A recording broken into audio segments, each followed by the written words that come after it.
একের পর এক গোল মিস, বিদায় ছিল চোখের সামনে। কিন্তু শেষ বাঁশি বাজতেই মরক্কোর ফুটবলাররা সেজদায় লুটিয়ে পড়লেন, কারণ তারা শুধু নেদারল্যান্ডসকে হারায়নি, 2026 বিশ্বকাপে প্রথম মুসলিম দেশ হিসেবে শেষ 16র টিকিটও কেটে ফেলেছে। শেষ বাঁশি বাজার আগ পর্যন্ত যদি ফুটবল না দেখা হয়, তাহলে এই ম্যাচের গল্প আপনি কখনোই বিশ্বাস করতে পারবেন না। বলবো সেই গল্প, তবে তার আগে জানতে চাই কে কোথা থেকে ভিডিওটি দেখছেন, কমেন্টে লিখুন।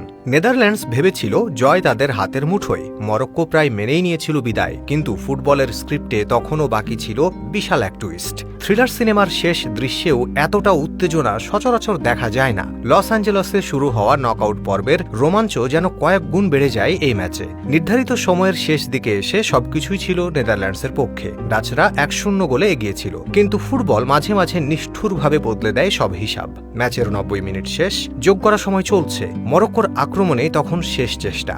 বাঁদিক থেকে বল নিয়ে এগিয়ে যাচ্ছিলেন শামসুদ্দিন তালবি। ডাচ রক্ষণ তখনও আত্মবিশ্বাসী, কিন্তু মুহূর্তের মধ্যেই তালবির নিখুঁত পাস পৌঁছে যায় ইশা দিওপের কাছে। এরপর এক দুর্দান্ত হেড, আর পুরো স্টেডিয়াম যেন বিস্ফোরিত হলো উল্লাসে। যে ম্যাচে কয়েক সেকেন্ড আগেও নেদারল্যান্ডস ছিল জয়ের দ্বার প্রান্তে, সে ম্যাচেই হঠাৎ 1-1 সমতা। ডাচরা অবশ্য হাল ছাড়েনি। ডেঞ্জেল ডামফ্রি সহ একের পর এক আক্রমণে তারা কাঁপিয়ে দিয়েছে মরক্কোর বক্স। ফলে ম্যাচ গড়ায় অতিরিক্ত সময়ে। সেখানেও নাটক কম ছিল না। 98 মিনিটে আবারও হৃদস্পন্দন থামিয়ে দেয়া এক মুহূর্ত তৈরি করেন তালবি। তার বাড়ানো বল ধরে ডাচ রক্ষণ ভেঙে একাই গোলমুখে পৌঁছে গিয়েছিলেন ইসমাইল সাইবারি। মরক্কোর সমর্থকেরা তখন প্রায় গোল উদযাপনের প্রস্তুতি নিচ্ছিলেন, কিন্তু শেষ মুহূর্তে বাম পা বাড়িয়ে অবিশ্বাস্য এক সেভ করেন ডাচ গোলরক্ষক বার্ট ভারব্রুগেন। ম্যাচ যত এগিয়েছে ততই জমেছে সাসপেন্স, আর অতিরিক্ত সময় পেরিয়ে টাইব্রেকারের চূড়ান্ত নাটকের পর শেষ হাসিটা এসেছে মরক্কোয়। ডাচদের বিদায় করে তারা জায়গা করে নিয়েছে শেষ 16তে।